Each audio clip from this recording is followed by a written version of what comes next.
জনসংখ্যার চাপ, দূষণ, যানজটে বেসামাল রাজধানী। ৫৫ বছরের অপরিকল্পিত নগরায়নের খেসারত দিতে হচ্ছে নগরবাসীকে। বায়ু দূষণে প্রায় বিশ্বে শীর্ষস্থান দখলে থাকে ঢাকা।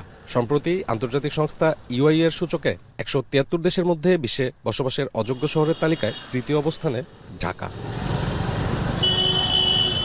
দূষণের আরেক কারণ যথেচ্ছভাবে প্লাস্টিকের ব্যবহার।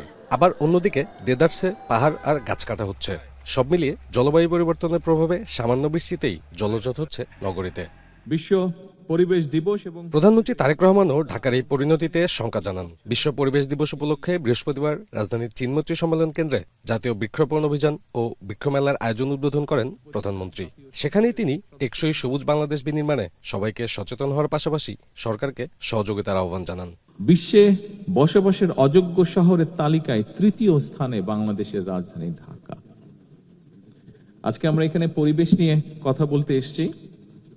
আমার মনে হয় এই বিষয়টি নিয়ে আমাদের সকলের সিরিয়াসলি না, ভেরি ভেরি সিরিয়াসলি বোধহয় চিন্তা করার সময় চলে এসেছে।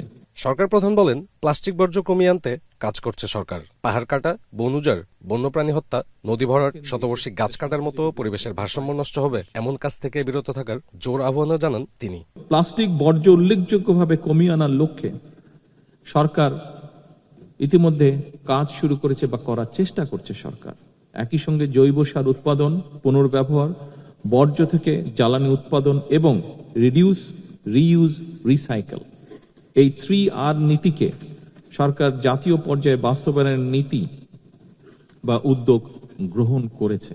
প্রধানমন্ত্রী বলেন, সামাজিক আন্দোলন ও পরিবেশ রক্ষায় 5 বছরে 25 কোটি বৃক্ষরোপণের পাশাপাশি নানা পদক্ষেপ গ্রহণ করেছে বর্তমান সরকার। এসব উদ্যোগ বাস্তবায়ন হলে সবুজ বাংলাদেশ বিনির্মাণ সম্ভব হবে।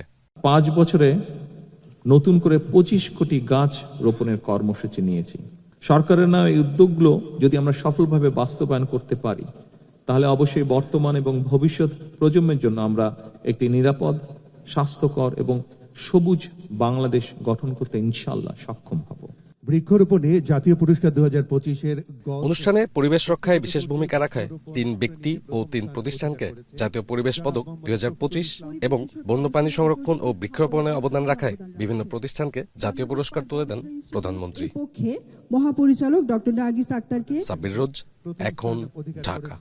মিস শারমিন আক্তার, বিনোদপুর, রাজশাহী।